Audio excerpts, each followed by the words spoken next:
छुप के गाय चराने जाऊंगी। पीछे पीछे छुप के गाय चराने जाऊं। दीवानी बन जाऊंगी, मस्तानी बन जाऊंगी। दीवानी बन जाऊंगी, मस्तानी बन जाऊंगी। कान्हा की दीवानी बन जाऊंगी। कान्हा की दीवानी बन जाऊंगी। अरे कान्हा की दीवानी बन जाऊंगी। कान्हा की दीवानी बन जाऊंगी।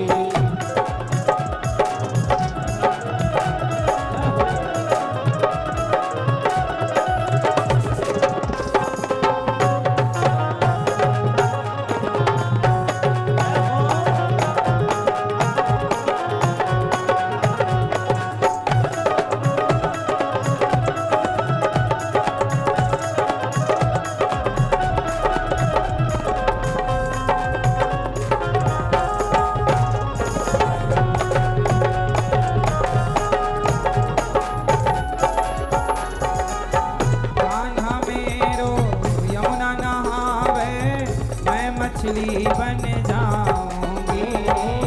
कान्हा मेरो यमुना नहाए, मैं मछली बन जाऊं। देखो, ये एक भक्त का भाव है कि भगवान कभी यमुना नहाएंगे तो मैं मछली ही बन जाऊं, क्योंकि मछली पानी में रहती है और भगवान जब नहाएंगे तो क्या होगा, मैं मछली बनूंगी तो क्या। कान्हा मेरो यमुना नहावे, मैं मछली बन जाऊंगी। कान्हा मेरो यमुना नहाए, मैं मछली बन जाऊं। और चरणों से मैं ऐसे लिपटूं, जीवन सफल बनाऊंगी। चरणों से मैं ऐसे लिपटूं, जीवन सफल बनाऊं। चरणों से मैं ऐसे लिपटूं, जीवन सफल बनाऊंगी। चरणों से मैं ऐसे लिपटूं, जीवन सफल बनाऊं। दीवानी बन जाऊंगी, मस्तानी बन जाऊंगी। दीवानी बन जाऊंगी, मस्तानी बन जाऊंगी। कान्हा की दीवानी बन जाऊंगी। कान्हा की दीवानी बन जाऊंगी। अरे मोहन की दीवानी बन जाऊंगी। मोहन की दीवानी बन जाऊंगी। दीवानी बन जाऊंगी, मस्तानी बन जाऊंगी। दीवानी बन जाऊंगी, मस्तानी बन जाऊंगी। कान्हा की दीवानी बन जाऊंगी। कान्हा की दीवानी बन जाऊंगी। मोहन की दीवानी बन जाऊंगी। मोहन की दीवानी बन जाऊंगी। अरे रसिया की रसीली बन जाऊंगी।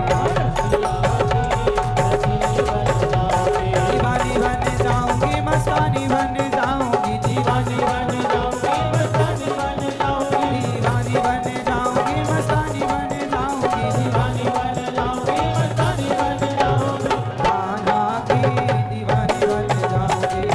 दीवानी बन जाऊंगी। अरे मोहन की रसीली बन जाऊंगी। रसिया की रसीली बन जाऊंगी। कान्हा की दीवानी बन जाऊंगी। कान्हा की दीवानी बन जाऊंगी। बोलिए भक्त वत्सल भगवान की जय जय श्री राम।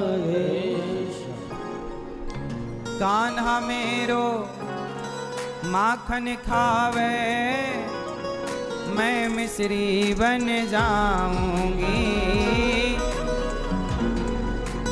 कान्हा मेरो माखन खावे, मैं मिश्री बन जाऊंगी।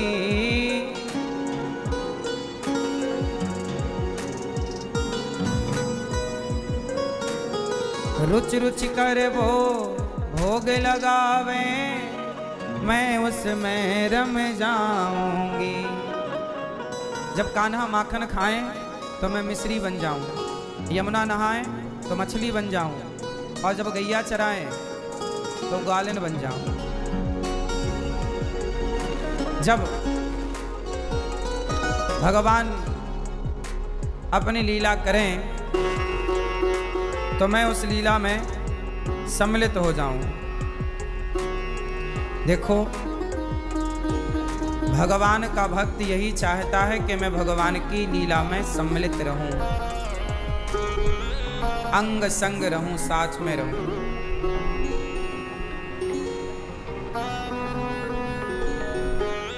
आप लोग बड़े भाग्यशाली हैं कि भागवत की इस तरह की गंगा में आप सब डुबकी लगा रहे हैं और जीवन को कृतार्थ कर रहे हैं। प्रिय भक्तों, आप सब कथा का रसपान कर रहे हैं सत्संग टीवी पर, श्रद्धा टीवी पर, साधना टीवी पर। कथा की गंगा आप सबको घर बैठे भी मिल रही है और यहाँ बैठे भी मिल रही है। आए हुए सभी भक्तों को जय श्रीमन्नारायण, जय श्री कृष्णा, राधे राधे, जय श्री सीताराम, जय गौरी गोपाल। बहुत बहुत स्वागत आपका, आप सभी भक्तों का खूब खूब स्वागत, वंदन, अभिनंदन। भाई सिस्टम ठीक कर लो जल्दी, सतीश ठीक करो उसको, कम करो, ये बंद पड़े हैं क्या, आवाज कम है इनमें, ठीक करो। प्रिय भक्तों, भागवत की कथा जो आप सब सुन रहे हैं, यह कथा बड़े भाग्य से भगवान की कृपा से ही प्राप्त होती है। बिना कृपा के भगवान की कथा नहीं मिलती। आप सब बड़े भाग्यशाली, हमारे परीक्षित बन के मैया श्रीमती मीरा देवी। ए भैया इनको बढ़ा लो, क्या कर रहे हो। श्रीमती मीरा देवी, स्वर्गीय श्री जगदीश प्रसाद उपाध्याय जी, श्री विष्णु उपाध्याय जी, श्री कन्हैया लाल उपाध्याय जी और समस्त उपाध्याय परिवार चमरौली आगरा से हैं। आगरा की पावन धरती से आप आई हमारी मैया श्रीमती मीरा देवी। ये मैया हमारी श्री जगदीश प्रसाद उपाध्याय, स्वर्गीय मैया के पुत्र श्री विष्णु उपाध्याय जी। आपने अच्छा किया कि अपने माता पिता को भागवत सुनवाई। जो बेटा अपने माँ बाप को भागवत सुनवाता है, जो बेटा अपने माँ बाप के लिए कार्य करता है, जो बेटा अपने माँ बाप के लिए कदम बढ़ाता है, भगवान उसके लिए सैकड़ों कदम बढ़ा के आगे आते हैं कि भाई तुमने अपने पुत्र धर्म का कर्तव्य पूरा किया, पालन किया, तो मैं भी अपना कर्तव्य पूरा करूँगा, और मैं भी, तुमने अपने माँ बाप को सुख दिया है तो मैं भी तुम्हें सुख दूंगा। भगवान अपने भक्त को सब कुछ देते हैं। किस भक्त को? उस भक्त को जो भक्त अपने माँ बाप के लिए समर्पित रहता है। समर्पण बहुत बड़ी चीज़ है। समर्पण चाहे भगवान में हो, चाहे माँ बाप में हो, चाहे भाई में हो, चाहे समाज की सेवा में हो, काम सब जगह समर्पण ही आता है। तो आप सब बड़े भाग्यशाली हैं कि आप सबने भागवत सुन करके अपने पूरे पूर्वजों को कृतार्थ किया।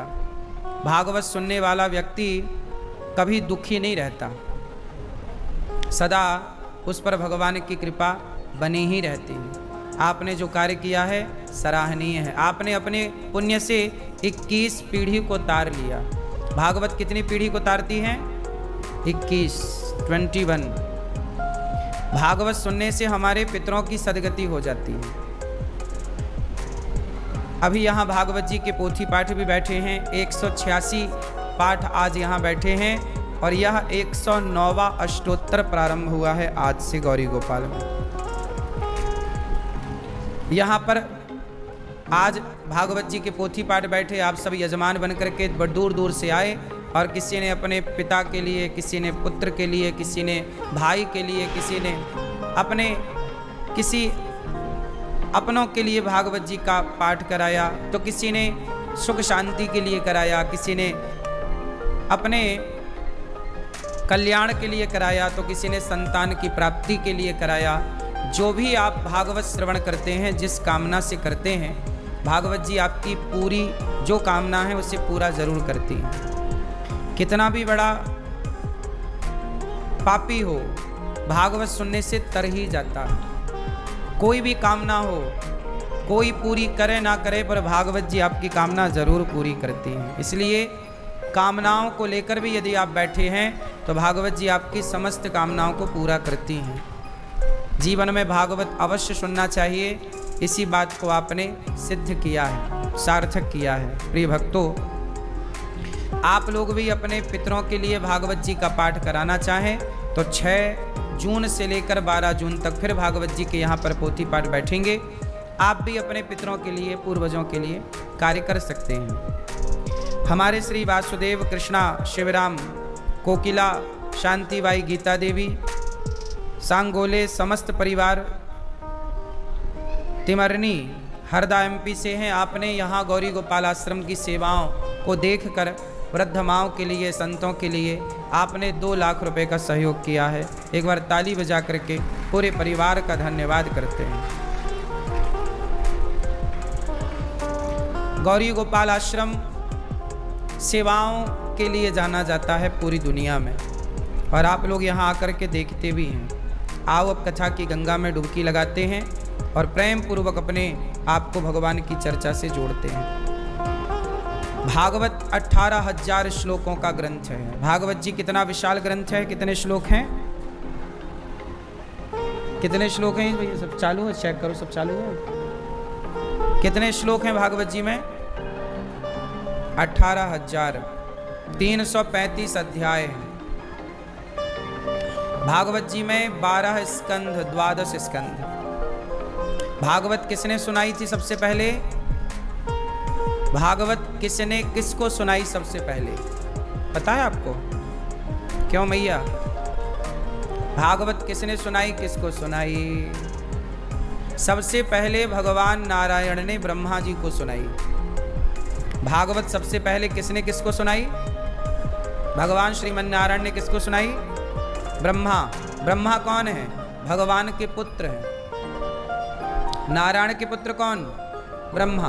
तो सबसे पहले भगवान ने अपने पुत्र ब्रह्मा को सुनाई। फिर ब्रह्मा जी के पुत्र हैं नारद, तो फिर ब्रह्मा जी ने नारद जी को सुनाई। फिर नारद जी ने वेद व्यास जी को सुनाई। फिर वेद व्यास जी ने अपने पुत्र शुकदेव जी को सुनाई।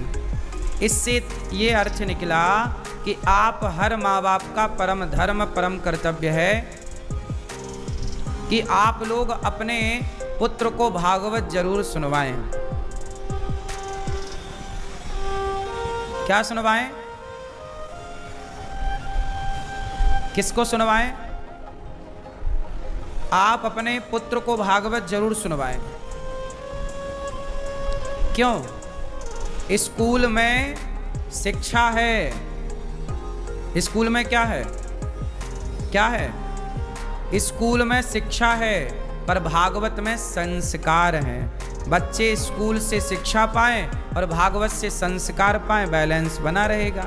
अभी क्या है? शिक्षित तो है समाज, पर संस्कारहीन है। आज की समाज कैसी है? शिक्षित तो है पर संस्कारहीन है। संस्कार क्यों नहीं आए? क्योंकि आपने शिक्षा तो दी, भागवत नहीं सुनवाई। 7 दिन आप भागवत सुनेंगे, निरंतर आप भागवत सुनेंगे, गारंटी मेरी है। देखो, जो भागवत सुनता है उसके जीवन में संस्कार आ ही जाते हैं। भागवत सुनने वाला व्यक्ति कभी चोरी नहीं करता। अब देखो कितने लोग ऐसे हैं जो पहले मांस खाते थे, शराब पीते थे, गलत काम करते थे। भागवत सुनने के बाद उन्होंने मांस खाना छोड़ दिया, शराब पीना छोड़ दिया। ये परिवर्तन कोई डॉक्टर तो नहीं ला सकता था ना। आपको मांस खाना छुड़वाने का काम ये डॉक्टर तो नहीं कर सकता था? शराब पीते पीते आदमी बुढ़ा हो गया, डॉक्टर तो नहीं छुड़वा सकता। लेकिन कथा में आप केवल बैठ जाओ, कितने लोग, एक दो नहीं, लाखों लोग ऐसे हैं इस देश में। आप में से शायद कोई यहाँ बैठा भी हो जिसने कथा सुन करके शराब छोड़ दी हो। है कोई आप में से ऐसा जिसने कथा से शराब छोड़ी हो? ये देखो 4 हाथ 5 हाथ उठ गए, यहाँ 6। मांस कितने लोगों ने छोड़ा कथा सुन के? देखो इतने लोगों ने मांस छोड़ दिया, कम से कम 20-25 हाथ उठे। अब बताइए कि ये परिवर्तन कहाँ से हुआ? कथा से हुआ। ना तो कोई टैबलेट दी गई, ना कोई इंजेक्शन लगाया गया, ना भर्ती किया गया, ना कोई पैसा लगा, और आपकी बीमारी ठीक हो गई। किसके बल पर? केवल सत्संग के बल पर। इसलिए कहता हूं कि सत्संग जरूर करो, भागवत जरूर सुनो। भागवत सुनने से क्या होगा? संस्कार मजबूत होंगे। बिना संस्कार के आपका जीवन जानवरों की तरह है। इसलिए भागवत सबसे पहले भगवान नारायण ने अपने पुत्र को सुनाई, ब्रह्मा जी को। ब्रह्मा जी ने अपने पुत्र नारद जी को, नारद जी ने वेद व्यास जी को, और वेद व्यास जी ने अपने पुत्र सुखदेव जी को। वही सुखदेव जी ने राजा परीक्षित को भागवत सुनाई, और जब राजा परीक्षित को भागवत सुनाई गई तो 7 दिन में राजा परीक्षित जी का उद्धार हो गया। राजा परीक्षित जी को क्या प्रॉब्लम थी? श्राप लगा हुआ था, 7 दिन में मरने का श्राप था। राजा परीक्षित जी को कितने दिन में मरना था? क्यों? ओ पंचायती मैया, राजा परीक्षित को कितने दिन में मरना था?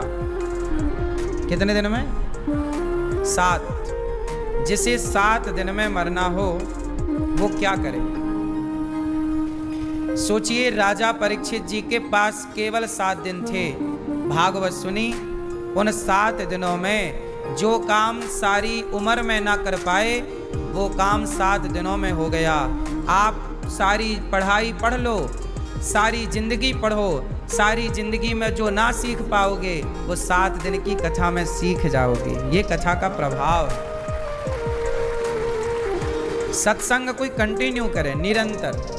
अब आप लोग गलती क्या कर जाते हैं कि सत्संग करते तो हैं, आज कथा सुनी, 1 दिन सुना, 2 दिन सुना, 4 दिन सत्संग किया, फिर 10 दिन तक नहीं सुना, फिर 5 दिन सुना, 15 दिन नहीं सुना, फिर 10 दिन सुना, 1 महीने नहीं सुना।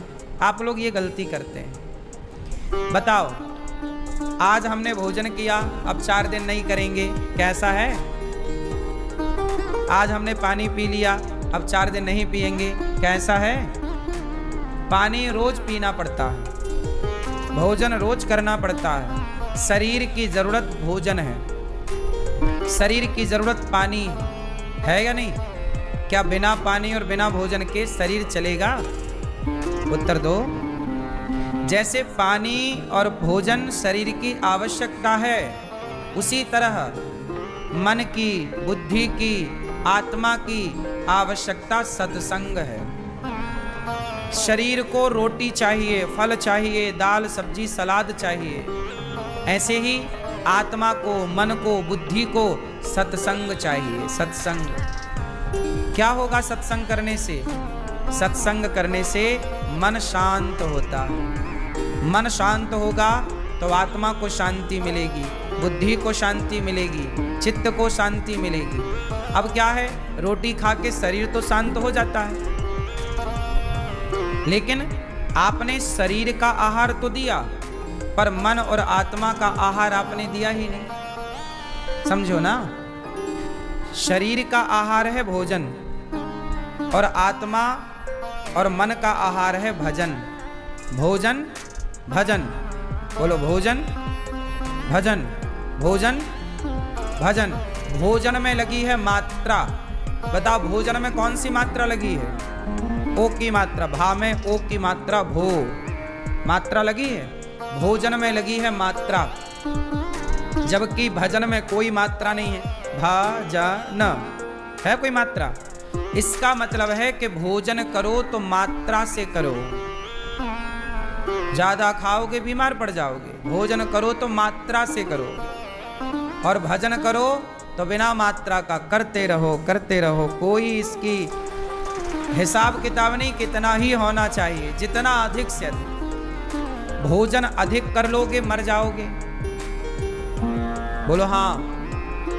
पर भजन अधिक कर लोगे तो तर जाओगे। ज्यादा खाओगे तो मर जाओगे, और भजन को ज्यादा किया तो तर जाओगे। अच्छा, भजन करने से क्या होता है? कथा सुनो, कथा सुनना ही भक्ति है। भक्ति का मतलब क्या है? माला जप रहे हैं ये भी भक्ति है, पर आप 3 घंटे बैठ के कथा सुन रहे हैं ये भी तो आप भक्ति कर रहे हैं। भगवान का गुणगान सुन रहे हैं, भागवत सुन रहे हैं, मतलब आप भक्ति कर रहे हैं। और ये जो भक्ति का पुण्य है, कहते ना आग सब कुछ जला सकती है, आग सब कुछ जला सकती है, पर आग में इतनी ताकत नहीं कि वो भक्त की भक्ति को जला सके, पुण्य को जला सके। आपका पुण्य, आपने जो पुण्य किया, किसी भूखे को आपने रोटी खवा दिया, प्यासे को पानी पिला दिया, ये पुण्य हो गया। आग के पास इतनी ताकत नहीं है कि वो आपके पुण्य को जला सके। जब आप मरोगे तो आपका शरीर जलेगा चिता पर आपके शरीर से किया गया पुण्य अमर हो जाएगा, उसे आग नहीं जला पाएगी। जो आप भक्ति करोगे, सत्संग करोगे, कथा सुनोगे, वह अमर है, उसे कोई आग कभी नहीं जला सकती। इसलिए तो कहते हैं कि भजन करो, भजन करो मस्त जवानी में बुढ़ापा किसने देखा। भगवान का चिंतन करो, नाम जप करो, अच्छे काम करो, पुण्य पुण्य कर लो, पाप पाप टालते चले जाओ। कल पाप करेंगे, कल पाप करेंगे, कल पाप, आज पुण्य करो, पाप को टाल दो कल पर। कल किसने देखा? ठीक है, पुण्य करना हो तो आज करो, काल करे सो आज कर, आज करे सो अब, पल में प्रलय होएगी, बहुरी करेगा कब। और पाप करने का मन हो तो पाप करने को क्या बोलो? आज करे सो काल कर, काल करे सो परसों। अरे जल्दी जल्दी क्या करना है, जिंदा है अभी बरसों। तो पाप को कल पर टालो, पुण्य को आज ही कर डालो। सत्संग बहुत जरूरी है। तो भागवत में सुखदेव भगवान ने राजा परीक्षित को 18,000 श्लोक जब सुनाए तो राजा परीक्षित जी को मुक्ति मिल गई। क्या मिल गई? बोलो, बताओ, मुक्ति किसे कहते हैं? क्यों मैया, ओ मेरी माँ, बताओ मुक्ति किसे कहते हैं? आप बताओ मेरी माँ, मुक्ति किसे कहते हैं? बताओ, मुक्ति किसे कहते हैं? आप बताओ, मुक्ति किसे कहते हैं? चश्मा वाली मैया, बैठे बैठे बताओ।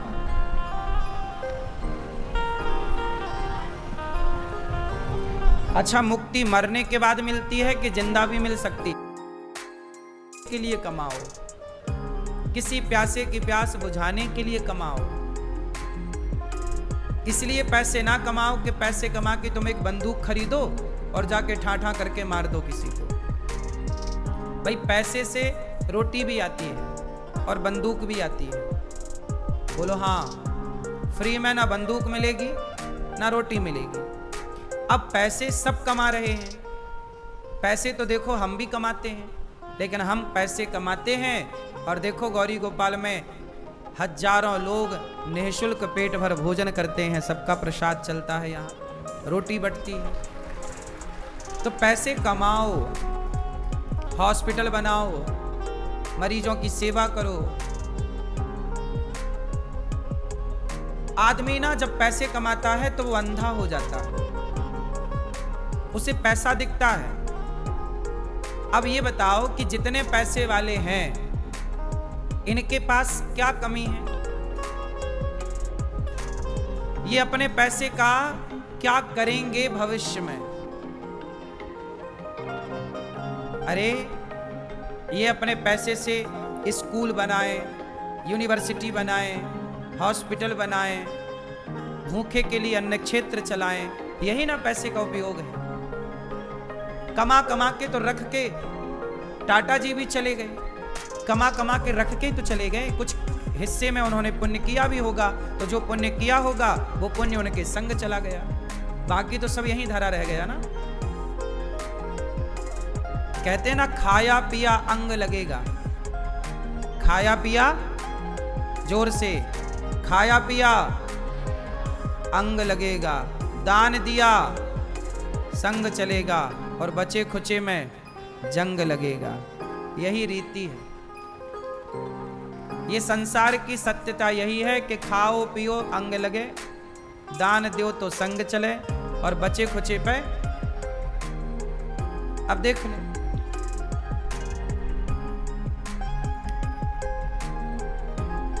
इसलिए ज्यादा पद के लिए, प्रतिष्ठा के लिए परेशान नहीं होना चाहिए।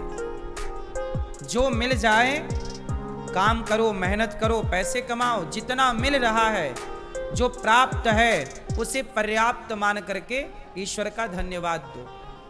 जीवन में सुखमय जीवन जीना है तो। बात सही है कि गलत है? तो हम आपसे यही प्रार्थना करते हैं कि बस परेशान नहीं होने का। आप अमीर हैं तो भी परेशान मत रहिए, और गरीब हैं तो भी परेशान मत रहिए। जितना आपके पास है उसको पाकर ईश्वर की तरफ देखना चाहिए कि विधाता मैं तो इसके योग्य भी नहीं था, आपकी कृपा ने मुझे इस लायक बना दिया कि आज ये सब कुछ है। सबसे बड़ी दौलत क्या है? आप बताओ, सबसे बड़ी दौलत क्या है? बताओ, सबसे बड़ी दौलत क्या?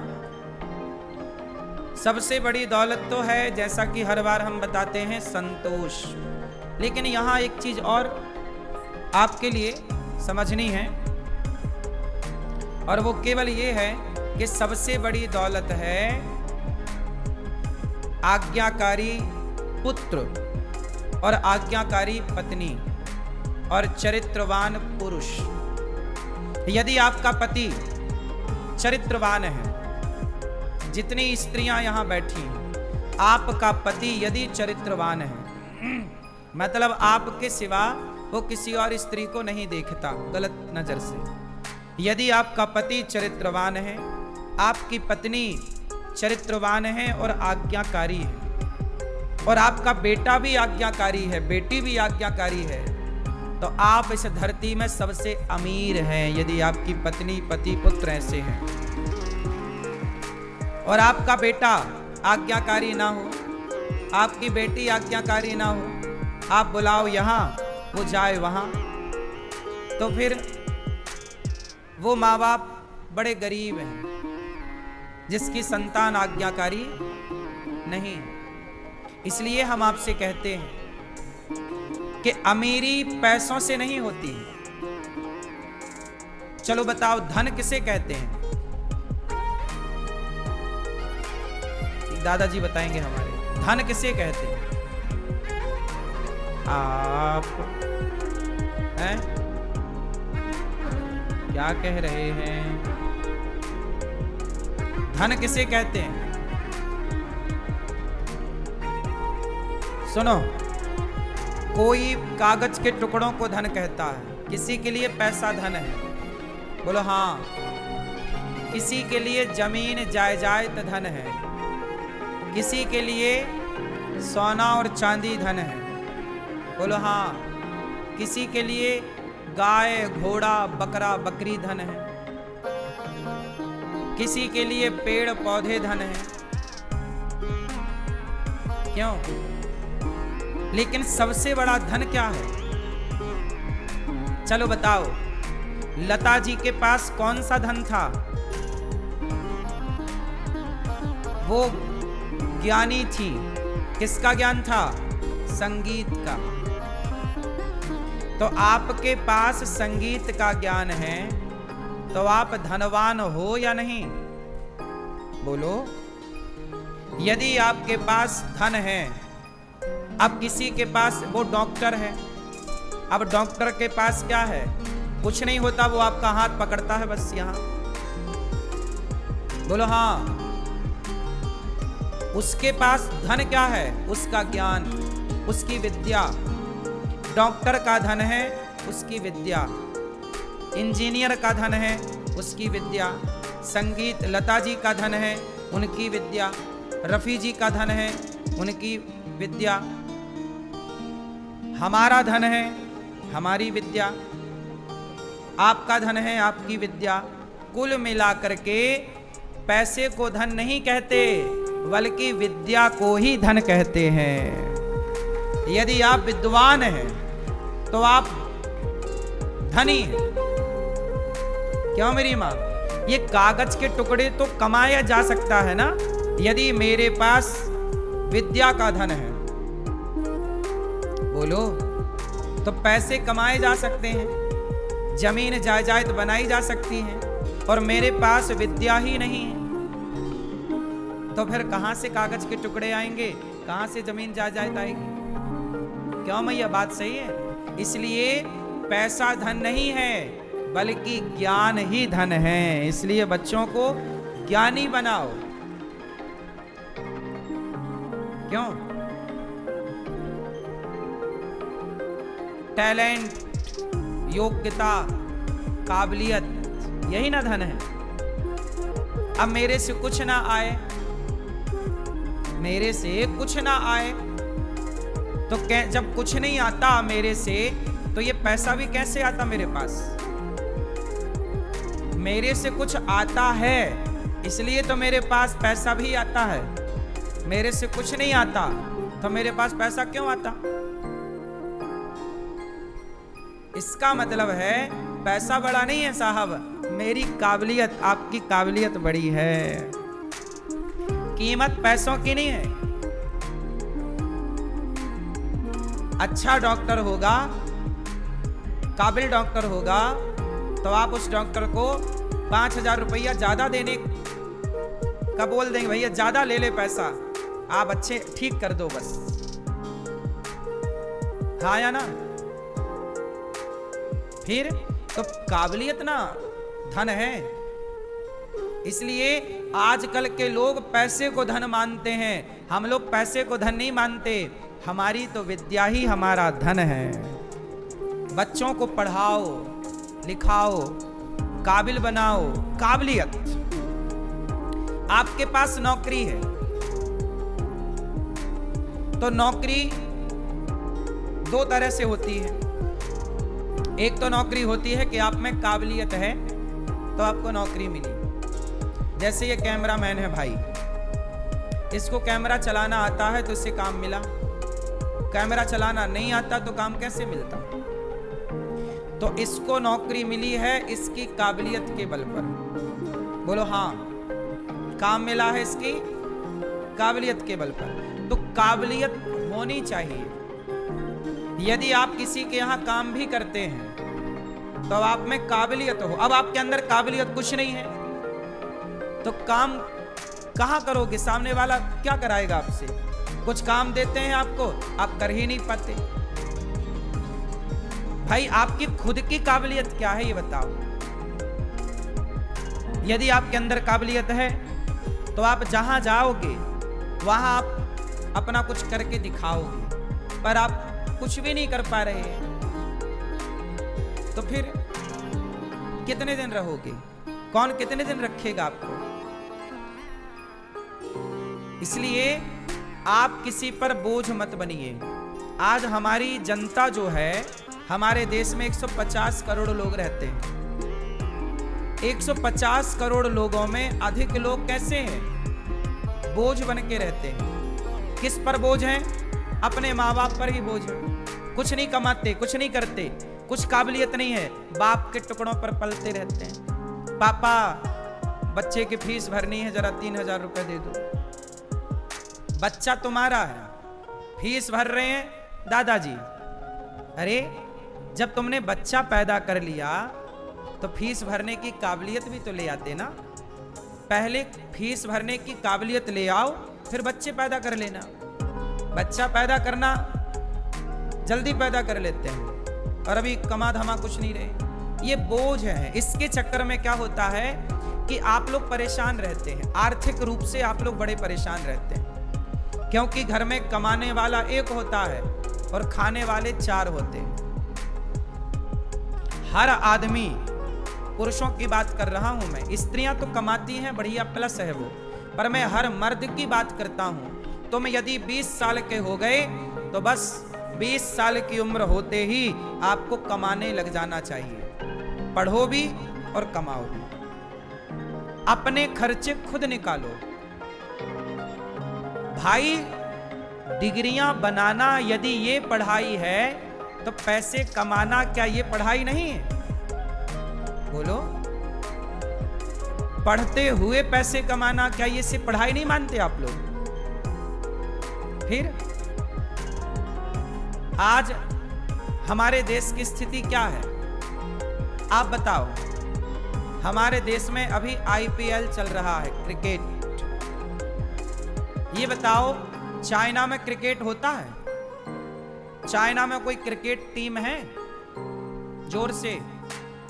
अमेरिका की कोई क्रिकेट टीम है? बोलो हाँ कि ना? नहीं है ना? क्यों?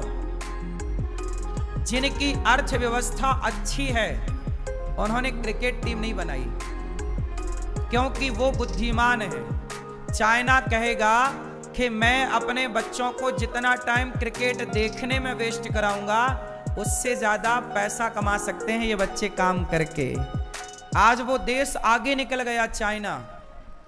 पाकिस्तान से लड़ाई हुई हमारी तो पाकिस्तान को किसका सपोर्ट था? पूरा चाइना का।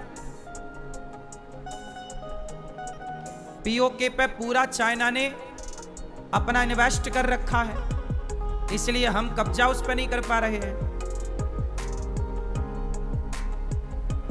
आप भारत कब ये समझेगा पता नहीं, समझेगा कि नहीं मुझे तो नहीं समझ में आता कि ये देश कभी इन बातों को भी समझेगा। अरे जितना समय आप क्रिकेट देखने में समय लगाते हो, जितना टाइम क्रिकेट देखने में वेस्ट करते हो, इतना समय अपने को काबिल बनाने में लगाओ तो आप बहुत काबिल हो सकते हैं, बहुत पैसा कमा सकते हैं, अपनी अर्थव्यवस्था को मजबूत कर सकते हैं, आपके घर के हालात सुधर सकते हैं, आपकी जरूरतें पूरी हो सकती हैं। लेकिन आप 5-5 घंटे क्रिकेट देखते हैं, क्या फायदा है? पिछले साल भी तो क्रिकेट देखा था, क्या मिला था? उसके पिछले साल भी तो क्रिकेट देखा था ना, आईपीएल, क्या पाए थे? इस साल भी देख रहे हो, क्या पाओगे? आप बताओ, क्रिकेट देख करके समय बर्बाद करना ज्यादा सही है कि उस समय को सार्थक बनाना सही है? क्यों बेटा तुम बताओ, क्या करना चाहिए? क्रिकेट देखना है तो देख के क्या पाओगे? बोलो। लड़के इसलिए देखते हैं, क्रिकेट खेलना चाहिए। सुनो, क्रिकेट खेलना तो सही है पर क्रिकेट देखना गलत है। बात समझ में आई? क्रिकेट खेलना सही है, खेलने से क्या होगा? शरीर मजबूत होगा, दौड़ भाग होगी, आप स्वस्थ रहेंगे। मैं भी क्रिकेट खेलता हूं, मैं क्रिकेट देखता नहीं। कई साल हो गए, वर्षों 10 साल हो गए मैंने क्रिकेट नहीं देखा। कभी मैंने 2-4 बॉल देखी हो पहले, वो भी भारत और किसी देश का मैच हो तो देख लिया थोड़ा सा। कभी मैं नहीं देखता, पूरा क्रिकेट मैंने कभी नहीं देखा आज तक। मैं आप लोगों की तरह अपना टाइम वेस्ट नहीं करता। मेरे पास समय की कीमत है, मेरा टाइम कीमती है। आपने अपने टाइम को कीमती बनाया ही नहीं। जो व्यक्ति अपने टाइम को कीमती नहीं मानता और नहीं बनाता, टाइम फिर उसे कीमती नहीं बनाता कभी। आपकी कीमत कब होगी? जब आप टाइम की कीमत समझेंगे। आपकी कीमत कभी नहीं होगी, आप टाइम को वेस्ट करते हैं, बर्बाद करते हैं। क्यों? समय जो है ये, इसे कोई पकड़ नहीं सकता ना। क्यों? समय को पकड़ा जा सकता है? समय जा रहा है, बहती हुई धार है, जैसे नदी की धारा बह रही है, ऐसे समय बह रहा है। इस समय को सदुपयोग किया जा सकता है, सार्थक बनाया जा सकता है। मैं कथा सुना रहा हूं, आपके साथ बैठा हूं, मैं अपने समय को सार्थक कर रहा हूं, आपको अच्छी बात सुनाकर, आपको अच्छा ज्ञान देकर, आपको नई राह दिखाकर मैं अपने समय का सार्थक सदुपयोग कर रहा हूं। आप भी अपने समय का सदुपयोग कर रहे। यहां बैठेंगे तो कुछ सीखेंगे, आगे बढ़ने के थॉट प्राप्त होंगे, विचार प्राप्त होंगे। क्रिकेट देखेंगे तो कुछ नहीं मिलना, केवल वो छक्का लगा तो वहां 4 लड़कियां नाचेंगे यूं यूं करके, है ना।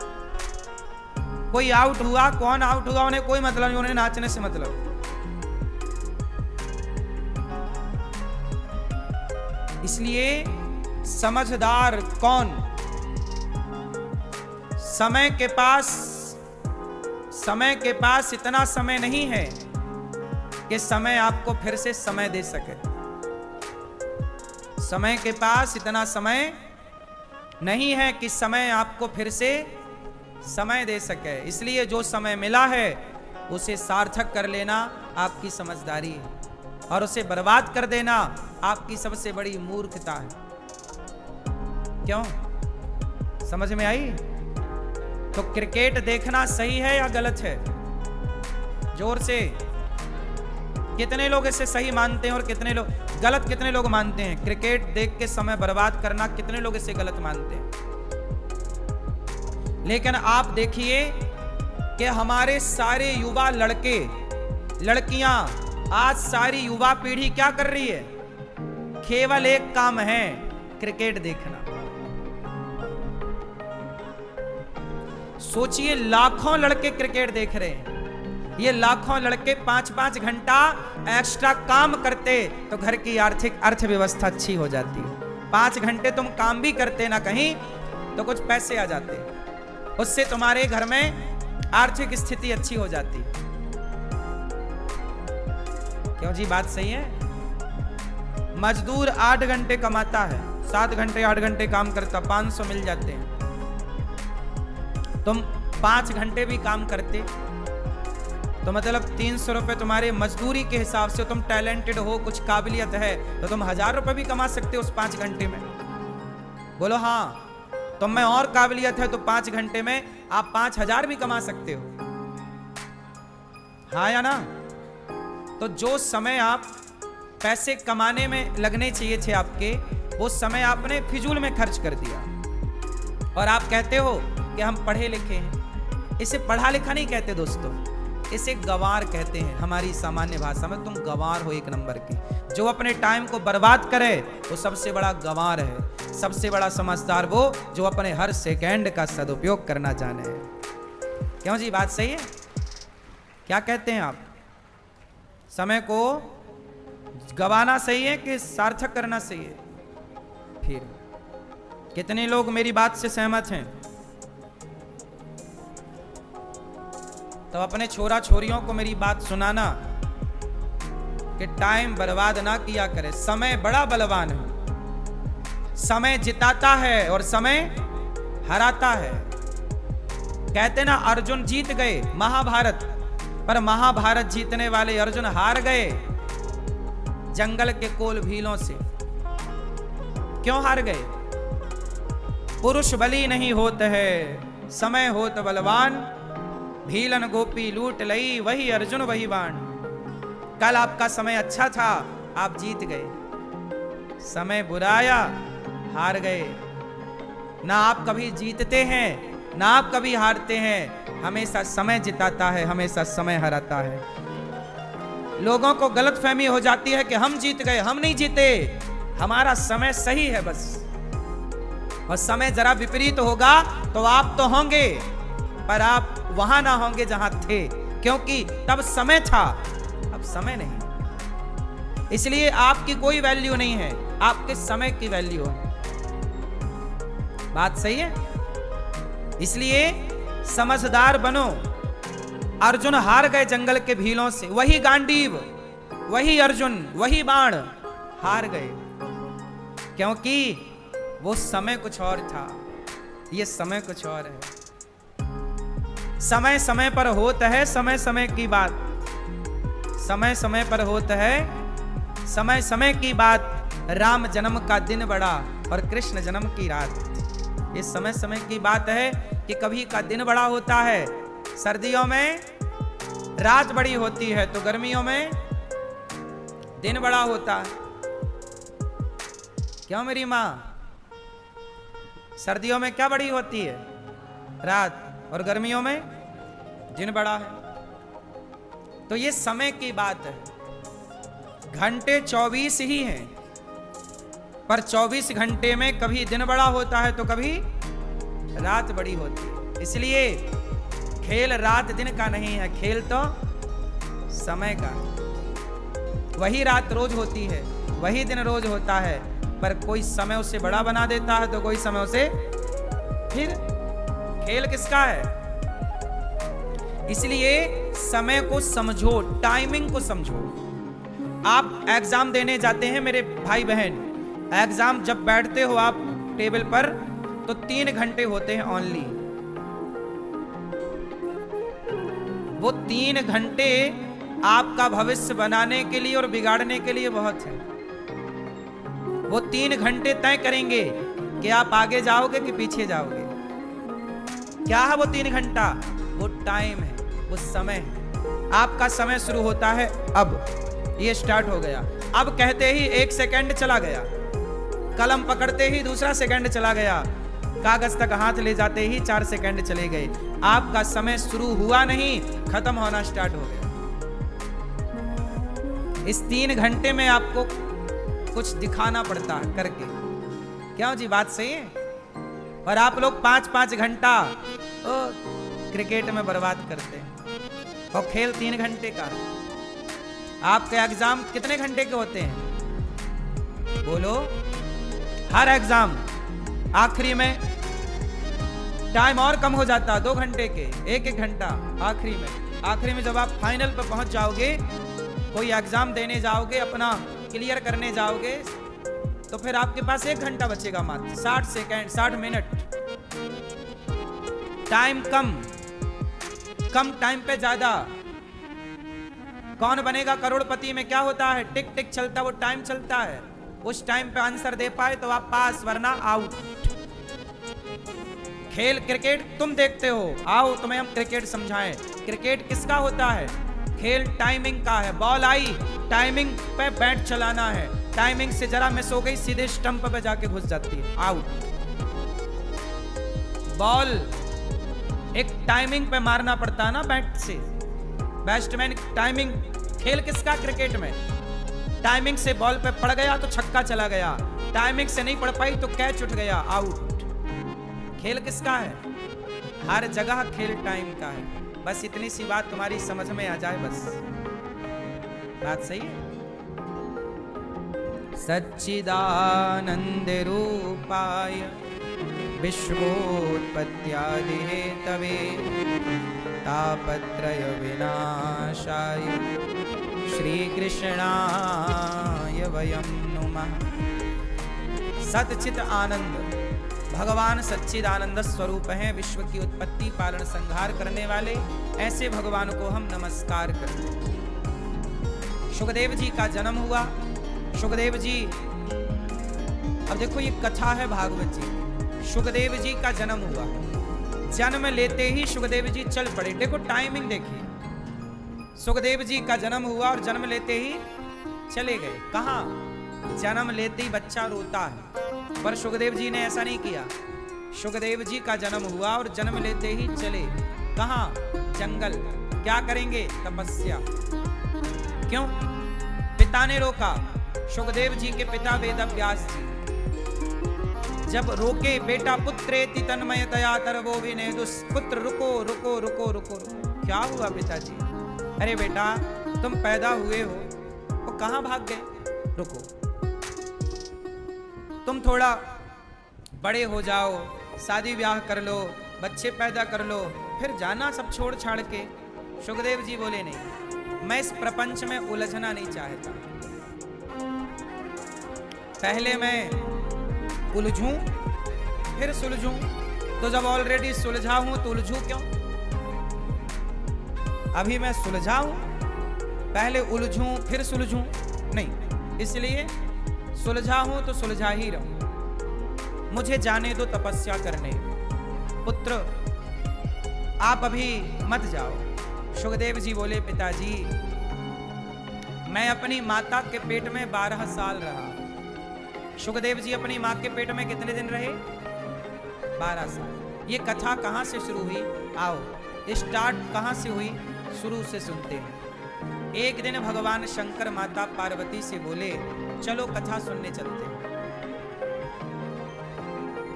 अमरनाथ के जंगल शंकर जी और माता पार्वती पहुंची अमरनाथ।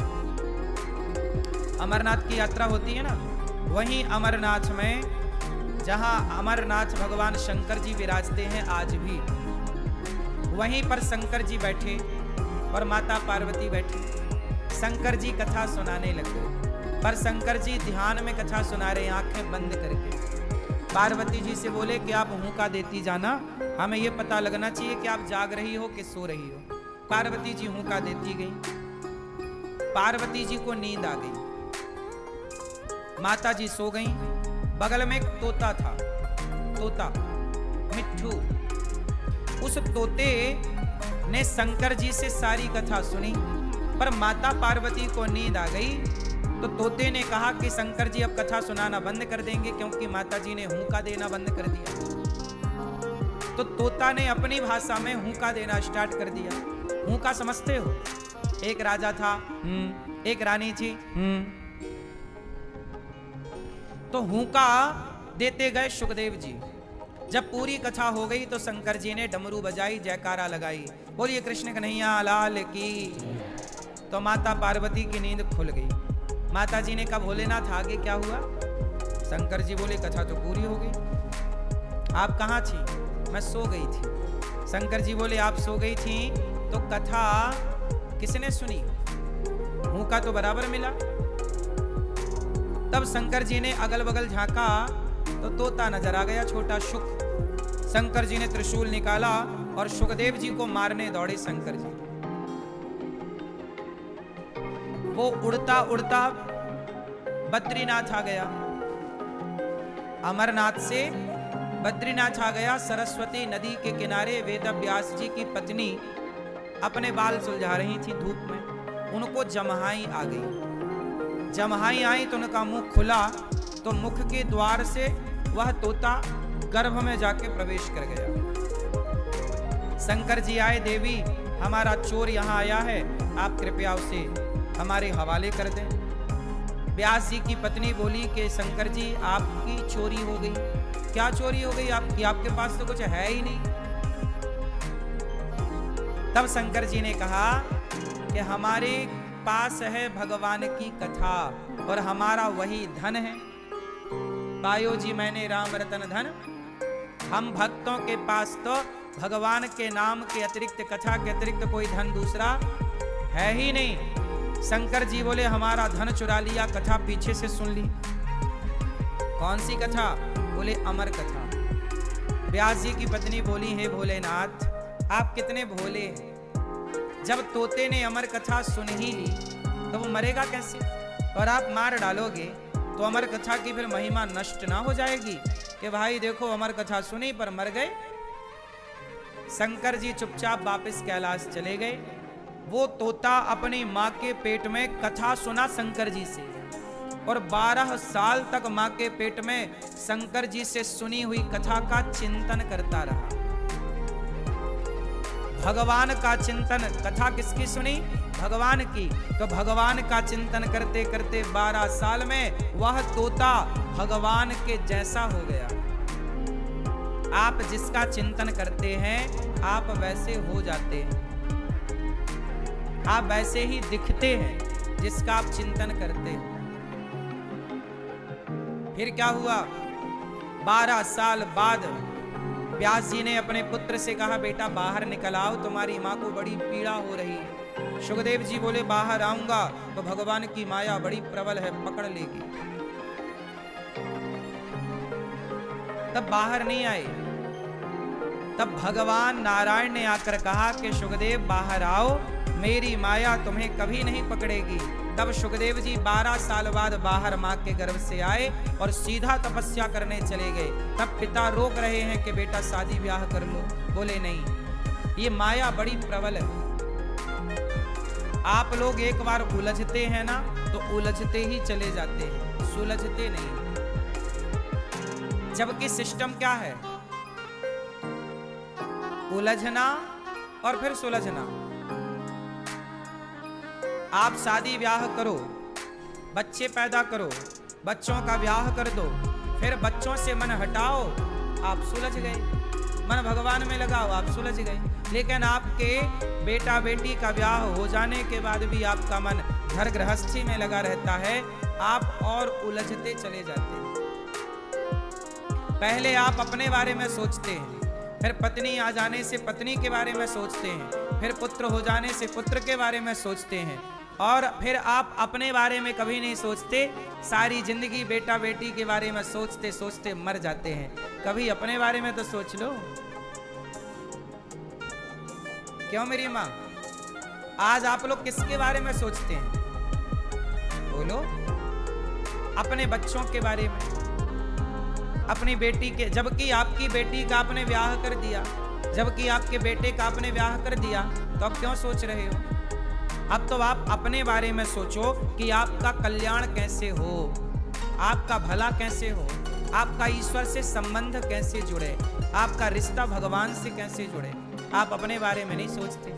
बच्चों के बारे में सोच सोच के आप मर जाते हैं, अगला जन्म बिगाड़ लेते हैं, फिर आपको 84 का चक्कर मिलता है, फिर जन्म मृत्यु मिलती है। इसलिए हमने कहा कि पहले जीते जी मुक्त होना सीखिए, क्रोध से मुक्ति पाइए, लोभ से मुक्ति पाइए, अभिमान से मुक्ति पाइए। जब आप अभिमान को त्याग दोगे, क्रोध को त्याग दोगे, जब क्रोध और अभिमान से मुक्ति मिल जाएगी, पराई नारी पराई पुरुष से आप मुक्त हो जाओगे, वासनाओं से, तब आपको मरने के बाद मुक्त होने से कोई रोक थोड़ी सकता है। अभी आप लोग बेटा बेटी में उलझे पड़े हैं, जबकि बेटा बेटी का ब्याह हो गया, फिर भी आप मुक्त नहीं हो पा रहे। पोता पोती के बारे में सोच रहे हैं। काहे इतना प्रपंच पाल के रखते हो? मुक्ति अब नहीं तो कब? क्यों मैया बताओ? आप में से कितने लोग यहाँ ऐसे हैं जिनकी बेटी और बेटों का विवाह हो चुका है? जिनकी बेटी और बेटों का विवाह हो गया वो हाथ उठा के बताएं। बेटी बेटों का ब्याह हो गया? हो गया। अब बताओ, अब आप मुक्त हो कि बंधे हो? तो मुक्ति पाओ ना, जिम्मेदारियां तो हो गई ना पूरी। बस अब बेटा बेटी अपना जाने, उनको सौंपो। चलो तुम जानो। सुनो, तुम बाप हो ना, तुम माँ हो ना, तुम्हें चिंता तो होती है बच्चों की, ठीक भी है, पर ये बताओ तुम कितनी भी चिंता करो, पर बेटा बेटी के भाग्य का सुख और दुख उन्हें ही भोगना पड़ेगा। तुम बाप होकर भी, तुम माँ होकर भी कुछ कर ना पाओगी। जनक जी तो इतने बड़े राजा थे, पर बेटी के भाग्य में दुख आया तो क्या जनक जी ने कुछ कर लिया? सीता माँ को दुख उठाना पड़ा कि नहीं? बोलो। राम के भाग्य में दुख आया तो क्या राम के पिताजी उसे मिटा पाए? मैं बाप हूं बच्चों का, माँ हूं बच्चों की। आप बाप हैं, आप माँ हैं, लेकिन माँ बाप होकर के भी क्या आप अपने बच्चों का दुख दूर कर सकते हैं? कर सकता हर बाप तो कोई बेटा दुखी ना होता, कर सकती हर माँ बच्चों का दुख दूर तो कोई बेटी।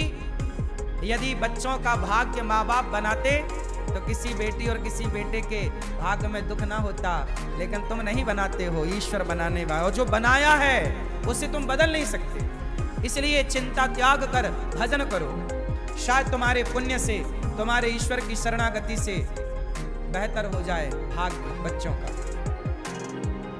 इसलिए ज्यादा टेंशन लेने का नहीं, परेशान होने का नहीं। हर व्यक्ति अपना भाग्य लेके पैदा होता, को ना काहू को सुख दुख कर दाता, निज कृत कर्म भोग सब भ्राता।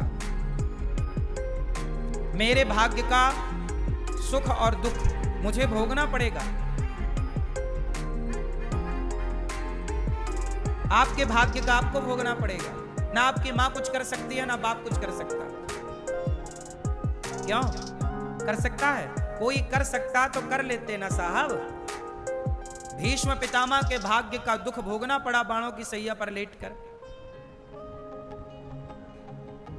माता सीता के भाग्य का दुख माता सीता को भोगना पड़ा। राम के भाग्य का दुख राम को भोगना पड़ा। बोलो हाँ। सुदामा के भाग्य का दुख सुदामा को भोगना पड़ा। फिर इसलिए बेटा बेटी को पढ़ाओ लिखाओ, शादी ब्याह करो और अपना मन हटा लो। सुलझ जाओ, उलझे ना रहो। तुम अपना मन लगा के तुम अपना नुकसान ही कर रहे हो। जितना मन अब बेटा बेटी से लगा है, इतना मन अब भगवान में लगेगा, तुम्हारा कल्याण हो जाएगा। सही है? अब बुढ़ापा ना बिगाड़ो। बहुत बिगाड़ लिया, 84 के चक्कर में बहुत उलझ गए। अब समय है सुलझने का। अब समय किसका है? अब सुलझो, अब उलझे ना रहो। अब लगाओ मन भगवान में। अब केवल भगवान के सिवा कोई ना